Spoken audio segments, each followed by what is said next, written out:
নমস্কার, তোমাদের সকলের প্রিয় পাঠশালায় আরো একটি নতুন ক্লাসে তোমাদের সকলকে জানাই স্বাগত। আজকে আমি তোমাদের সাথে আলোচনা করব তৃতীয় শ্রেণী রায়মার্টিন কোয়েশ্চেন ব্যাংকের গণিতের সপ্তম স্কুলটি প্রশ্ন উত্তর। আমি আজকে ক্লাসটি শুরু করে দিচ্ছি, সকলে মিলিয়ে দেখে নাও। সপ্তম স্কুলটির নাম হলো বেহালা প্রাথমিক বিদ্যালয়। একের প্রশ্নটি বলেছে শূন্যস্থান পূরণ করো। কয়েক প্রশ্নটি আছে 7 গুণ 3 সমান কত? 3 সাথে কত হয়? 21। ছয়ের প্রশ্নটি আছে 4 গুণ 5 সমান কত? 4 সাথে কত হয়? 20। দুইয়ের প্রশ্নটি হচ্ছে আগের সংখ্যা ও পরের সংখ্যা লেখো। 399 তার আগে কত হয়ে যাবে? 399 আগে হয় 398, তারপর 399, তারপর কত হয়? 400। 423 তার আগে কত হয়? 422, 423, 424। পরবর্তী পৃষ্ঠায় কি কি প্রশ্ন দেওয়া আছে দেখে নেওয়া যাক। 3 প্রশ্নটি হচ্ছে কথায় লেখো। 2 3 2 কত হয়? 232। তার এটা কথায় লিখতে বলেছি, লিখে দেবে 232। তারপর হচ্ছে 175, 175। তারপর কি আছে? তার বিস্তৃত করে লেখো।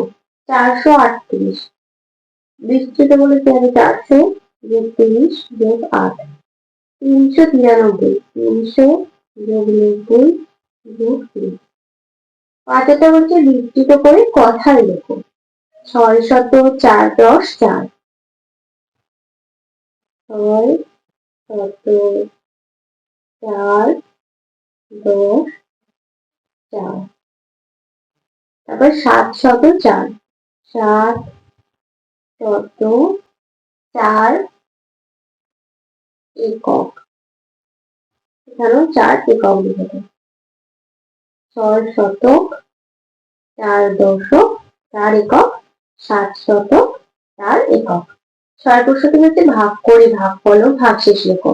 55কে 5 দিয়ে, দেখো খাতায় ভাগটা করে রাখাচ্ছি। 55কে 5 দিয়ে,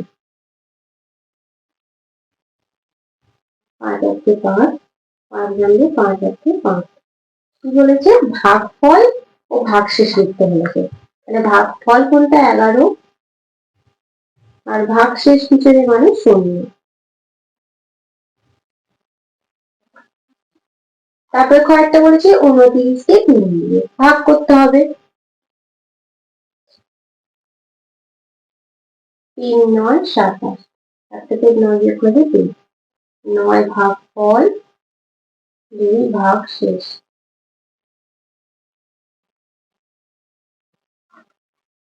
তারপরে বলেছে 7 কয়েকটা 6 3 7, 6টা গোল করা আছে। তাহলে 6 সংখ্যাটিতে 6 এর স্থানীয় মান কত? তাহলে 6টা কতর ঘরে আছে? একক দশক শতকের ঘরে আছে। তাহলে স্থানীয় মান চেয়েছে, শতকের 6 এর ঘরে স্থানীয় মান কত হয়ে যাবে? 600।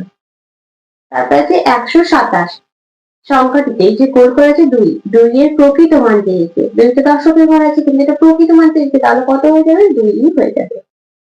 8 প্রশ্নটি বলেছে মিলিয়ে দাগ দাও। সংখ্যা বিস্তৃত করে লেখো আর কথায় লেখো। দেখো 424 লেখা আছে, এখানে কোথায় আছে? 4 2 10 4 একক, তাহলে এটার সাথে এটা মিলবে। আর 424 এটা। তারপর 6 7 10 5, 6 7 10 5 একক, 675। 8 9 10 9, 8 9 10 9 একক, 899। তারপর 212। তারপরে 9 প্রশ্নটি হচ্ছে যোগ করো। 204 যোগ 14, 4 আর 4 8, একের ওপর শূন্য আছে 1 মিলে যাবে, 2 এর নিচে কোনো সংখ্যা নেই 2 মিলে যাবে। যোগফলটি কত হলো? 218। 645 যোগ 50, 5 এর নিচে শূন্য আছে 5 মিলে যাবে, 5 আর 4 যোগ করে 9, 6 এর নিচে কোনো সংখ্যা নেই 6 মিলে যাবে। যোগফলটি কত হলো? 695। তারপর আছে 25 যোগ 50, 5 এর নিচে শূন্য আছে 5 মিলে যাবে, 5 আর 2 যোগ করলে 7। যোগফলটি কত হলো? 75। তারপর আছে 707 যোগ 70, 7 এর নিচে শূন্য আছে, তাহলে কি হবে? 7 নেমে যাবে। 7 এর উপরে শূন্য আছে 7 নেমে যাবে, 7 এর নিচে কোনো সংখ্যা নেই 7 নেমে যাবে। যোগফলটি কত হলো? 777। 10 প্রশ্নটি আছে বিয়োগ করো। 871 বিয়োগ 125, 5 থেকে একটা ছোট, তাহলে একটা কত ধরবো আমরা? 11 ধরবো। তারপর 6 7 8 9 10 11 6 হাতে রইল কত 1, 7 থেকে 1 কমে গেলে যাবে 6, 6 আর 2 বিয়োগ করে যাবে 4, 8 থেকে 1 বিয়োগ করলে 7, বিয়োগফলটি কত হলো 746। তারপর আছে 320 বিয়োগ 8, শূন্যটা কত করবো 10, 8 আবার 9 10 2 হাতে রইল 1, 2 থেকে 1 বাদ দিলে যাবে 1, 1 নেমে যাবে 3টা কমে যাবে, বিয়োগফলটি কত হলো 312। তারপর আছে 542 বিয়োগ 317, 7 থেকে 2টা ছোট 2টা 12 ধরবো, 7 আবার 8 9 10 আবার 12, 5 হাতে রইল 1, 1 থেকে 1 কমে গেলে যাবে 3, 3 থেকে 1 বিয়োগ করে দেবে 2, আর 5 থেকে 3 বিয়োগ করে দেবে 2, বিয়োগফলটি কত হলো 225। 556 বিয়োগ 159, 9 থেকে 6টা ছোট, 6টা 16 ধরবো, তারপর 10 আবার 12 থেকে ছোট করলো 16, 7 হাতে রইল 1, 5 থেকে 1 কমে গেলে যাবে 4, আর 5 থেকে 4টা ছোট তাহলে 4টা কত ধরবো 14, 6 7 8 9 10 আবার 12 থেকে 14, 9 হাতে রইল 1, 5 থেকে 1 কমে গেলে যাবে 4, 4 আর 1 বিয়োগ করে 3, বিয়োগফলটি কত হলো 397। তারপরে 11 প্রশ্নটি বলেছে অঙ্কের ভাষায় সমাধান করো। কয়েক প্রশ্নটি আছে, বাবা বাজার থেকে 250 টাকা সবজি, 330 টাকা দুধ ও 227 টাকা চাল কিনেছে, বাবা মোট কত টাকার বাজার করেছে। তাহলে দেখো লিখে লিখে করছি, সবজি 250 টাকা, দুধ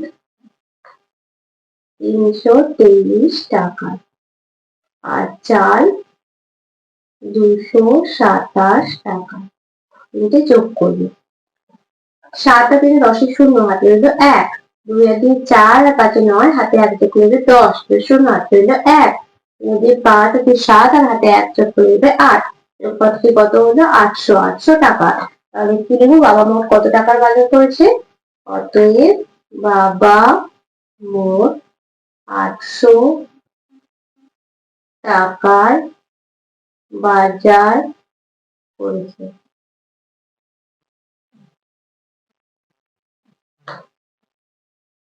তারপরে ক্ষয় প্রশ্নটি বলেছে, হাওড়া স্টেশন থেকে কাটোয়া লোকাল ছাড়লো 522 জন যাত্রী আছে, ব্যান্ডেলে 158 জন নেমে গেলেন, তাহলে ট্রেনে কতজন যাত্রী রয়ে গেল। দেখো এটা আমি বইতেই করে রেখে দিচ্ছি, বিয়োগ করতে হবে 522 বিয়োগ 158, 8 থেকে 2টা 12 ধরবো, 9 10 11 4 হাত রইল 1, 5 6, 6 থেকে 2টা 12 ধরবো 6 হাত রইল 1, 1 থেকে 2, 2 থেকে 5 বিয়োগ করলে 3, তাহলে অতএব দিকে দেবো ট্রেনে 364 জন যাত্রী রয়ে গেল। তাহলে আজকে ক্লাসটি আমি এখানে শেষ করছি, খুব তাড়াতাড়ি আরেকটি নতুন ক্লাস নিয়ে হাজির হবো তোমাদের সামনে। যদি তোমাদের আজকে ক্লাসটি ভালো লেগে থাকে তাহলে অবশ্যই লাইক কমেন্ট সাবস্ক্রাইব এবং শেয়ার করতে ভুলবে না। সকলে সুস্থ থাকবে, স্বাভাবিক থাকবে, সকলকে অসংখ্য ধন্যবাদ জানাই।